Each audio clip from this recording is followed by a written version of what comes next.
রাজ্য সরকারি কর্মচারীদের বকেয়া ডিএ নিয়ে এইমাত্র আবারও একটি গুরুত্বপূর্ণ খবর চলে এলো। পশ্চিমবঙ্গের বকেয়া ডিএ নিয়ে সুখবর, তালিকা প্রকাশ করলো সুপ্রিম কোর্ট। তো কি তালিকা প্রকাশের কথা বলা হচ্ছে এবং কি সুখবর আছে বিস্তারিতভাবে আমরা চলুন এই ভিডিওর মাধ্যমে জানার চেষ্টা করব। তার আগে আপনাদের সকলকে অনুরোধ, ভিডিওটি প্রথম থেকে শেষ পর্যন্ত দেখুন এবং ভালো লাগলে অবশ্যই একটি লাইক করে দিতে ভুলবেন না। তার আগে বলি বন্ধুরা, আপনারা যারা আমাদের চ্যানেলের সাথে যুক্ত আছেন তারা জানেনই এই চ্যানেলের প্রত্যেকটা ভিডিও কিন্তু দরকারি, তাই কেউ এখনো যদি আমাদের চ্যানেলটা সাবস্ক্রাইব করে না থাকেন তাহলে অবশ্যই আমাদের চ্যানেলটা সাবস্ক্রাইব করতে ভুলবেন না এবং পাশে থাকা বেল আইকনটি ক্লিক করে দেবেন যাতে নতুন আপডেট আসলে আপনার ফোনে পৌঁছে দিতে পারে। আমরা এই চ্যানেলে কিন্তু প্রত্যেকদিন নতুন নতুন লেটেস্ট আপডেট নিয়ে আসছি সরকারি এবং চাকরি রিলেটেড, তো তার জন্য অবশ্যই আমাদের চ্যানেলটা সাবস্ক্রাইব করে দেবেন এবং পাশে থাকা বেল আইকনটি ক্লিক করে অল নোটিফিকেশন করে দেবেন। দীর্ঘ অপেক্ষার পর অবশেষে পশ্চিমবঙ্গ রাজ্য সরকারি কর্মচারী যারা রয়েছেন তাদের বকেয়া ডিএ নিয়ে একটা স্বস্তির খবর পাওয়া গিয়েছে। কি সে স্বস্তির খবর আমরা জানবো। তো গরমের ছুটি ও রাজ্যের আবেদনের পর ইতিমধ্যেই মামলার পরবর্তী শুনানির দিন ধার্য করা হয়েছে এবং সেক্ষেত্রে আর কর্মীদের পক্ষে যেটা বলা হচ্ছে, মামলাকারী আইনজীবীর মতে এই মামলায় ইতিমধ্যেই কর্মীদের পক্ষে রায় গিয়েছে, আর সুপ্রিম কোর্টেও তার ব্যতিক্রম হবে না। আর শীর্ষ আদালত এবার কড়া অবস্থান নেবে আর কর্মীদের প্রাপ্য মেটানোর নির্দেশিকা জারি করবে, এমনটাই কিন্তু খবর পাওয়া যাচ্ছে। তো সুপ্রিম কোর্টে বকেয়া ডিএ মামলার নতুন আপডেট যা পাওয়া যাচ্ছে যে পশ্চিমবঙ্গের রাজ্য সরকারি কর্মীদের জন্য মহার্ঘ ভাতা নিয়ে একটি গুরুত্বপূর্ণ খবর সামনে এসেছে। সুপ্রিম কোর্টে এই মামলার শুনানি সংক্রান্ত নতুন তথ্য প্রকাশ হয়েছে। আগামী 4 আগস্ট 2025 তারিখে এই মামলার শুনানি হওয়ার একটা প্রবল সম্ভাবনা তৈরি হয়েছে। এই খবরটি রাজ্যের লক্ষ লক্ষ কর্মচারীর মধ্যে নতুন আশার সঞ্চার করছে। তো সুপ্রিম কোর্টের তরফে প্রকাশিত তালিকা এই আশাকে আরও জোরদার করে তুলেছে। এই প্রতিবেদনে আমরা সেটা দেখব বিস্তারিতভাবে এবং সেক্ষেত্রে আপনাদেরকে জানাবো। তো ডিএ মামলার প্রাপ্তির যে গুরুত্ব সেটা বলা হচ্ছে যে সুপ্রিম কোর্ট সম্প্রতি 4 আগস্টের শুনানির জন্য একটি অগ্রিম তালিকা প্রকাশ করেছে। এই তালিকায় 500টির বেশি মামলার মধ্যে ডিএ মামলাটি 59 নম্বরে স্থান পেয়েছে।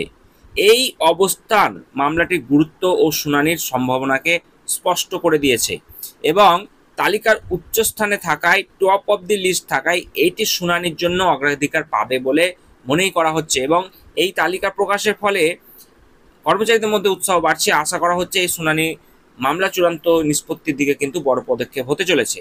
কোন বেঞ্চে শুনানি হবে? এই গুরুত্বপূর্ণ মামলা শুনানি হবে বিচারপতি সঞ্জয় করল এবং বিচারপতি সন্দীপ মেহতার সমন্বিত বেঞ্চে।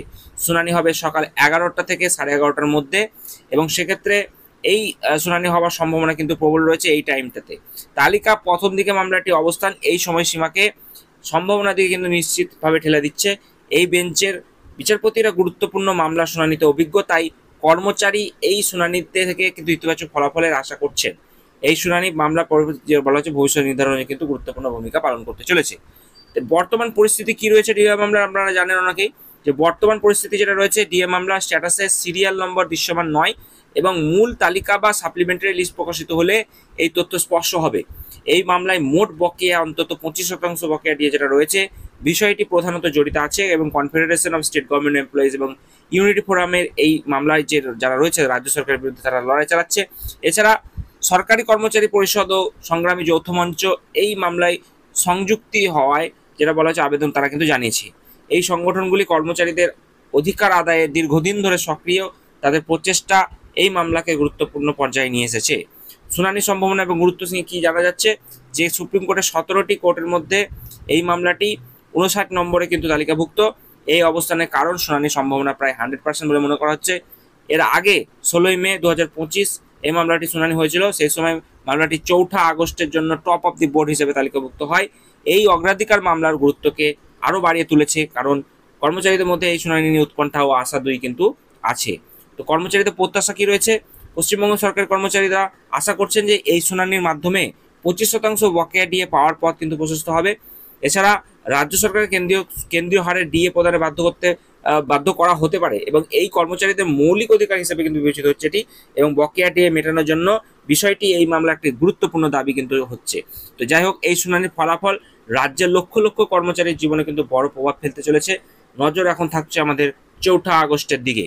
তো গুরুত্ব কতটা আপনারা জানেন যে ডিএ মামলাটি পশ্চিমবঙ্গ সরকারি কর্মচারীদের জন্য অত্যন্ত গুরুত্বপূর্ণ।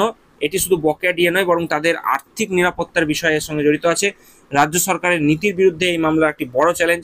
কর্মচারী সংগঠনগুলির দীর্ঘদিনের লড়াই এই মামলাকে এই পর্যায়ে কিন্তু নিয়ে আসছে। তো শুনানির ফলাফল রাজ্যের যেটা দেখা যাচ্ছে কি হচ্ছে এখন, প্রভাব কতটা পড়বে না পড়বে সেটা আগামী দিনে আমরা জানতে পারবো। এখন আমাদেরকে শুধু অপেক্ষাই করতে হবে 4 আগস্ট পর্যন্ত। টপ আপ দিয়ে লাইনে যেহেতু এই অর্ডারটি কিন্তু রয়েছে এবং এই কোর্টে আমরা আশা করছি নিষ্পত্তি হয়ে যাবে, সম্ভাবনা কিন্তু প্রবল। তো দেখা যাক কি আপডেট আসছে, অবশ্যই আমি আপনাদের সঙ্গে টাইম টু টাইম আপডেট রাখবো। তার জন্য চ্যানেলটি সাবস্ক্রাইব করে পাশে থাকা বেল বাটনটি ক্লিক করে দিতে ভুলবেন না।